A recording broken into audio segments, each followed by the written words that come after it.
இன்றைக்கு தமிழ்நாட்டில் நெல் ஒட்டுமொத்த உற்பத்தியும் தேங்கி அது முளைத்து போயிருக்கு. விவசாயிகள் கத்துறாங்க. இப்போ கூட உதயநிதி பார்த்திங்கன்னா ஒரு அம்மா வந்து போய் சொல்கிறாங்க, இது ரீல்ஸ் முகத்துக்காக பண்ணுறாங்கன்ற மாதிரிலாம் பேசியிருப்பார். இங்கே என்ன பிரச்சனை அப்படின்னா, கர்நாடகாவுக்கும் தமிழ்நாட்டுக்கும் உள்ள விவசாயிகளுக்கும் கர்நாடகாவில் விவசாய சங்கமும் ஒன்று தான். ஒட்டுமொத்த விவசாய சங்கமும் ஒன்று சேர்ந்து இந்த விவசாயத்துக்கு என்ன தேவை கேட்டு வாங்குவாங்க. தமிழ்நாட்டில் அப்படி கிடையாது. தமிழ்நாட்டில் 2 விவசாய சங்கமாக இருக்கும். ஒன்று அதிமுக பக்கம், இன்னொன்று திமுக பக்கம், இன்னும் மற்ற கட்சிகள் பக்கம் விவசாய சங்கங்கள் இருக்கும்.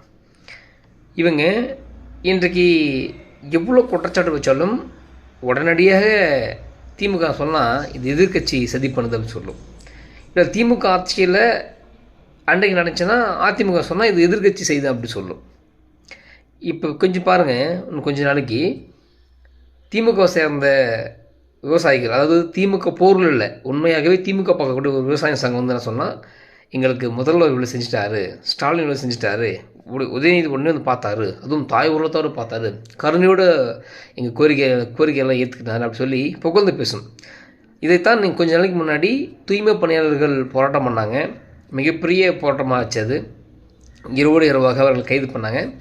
அதுக்கப்புறம் 2-3 நாட்களில் அதே தூய்மை பணியாளர்கள் வந்து என்ன சொன்னாங்கன்னா, அந்த தூய்மை பணியாளர்களில் அதில் வேலை செய்யக்கூடிய மற்ற பணியாளர்கள் எங்களை நல்லா கவனிச்சிக்கிட்டாங்க அப்படின்னு சொல்லிட்டு உட்காந்து சாப்பிட்றது, டீ சாப்பிட்றது, பஜ்ஜி சாப்பிட்றது இப்படிலாம் சொன்னாங்க. அது ஏன் சொல்ல வரேன்னா, அப்போ இங்கே விவசாய சங்கங்களே பிரிஞ்சு கிடக்கு. நீங்கள் விவசாய சங்கங்கள் நீங்கள் பிரிஞ்சு கிடக்கணும். எந்த ஆட்சி வந்தாலும் எங்களுக்கு இது கேளுங்க, இது குடுன்னு கேட்கணுமில்ல, அதுதானே விவசாய சங்கம். அப்போது இங்கே முட்டாளாக இருப்பது யார் என்பதை தெரிந்து கொள்ள வேண்டும். அரசியல்வாதிகளா இல்லை விவசாய சங்கங்களா?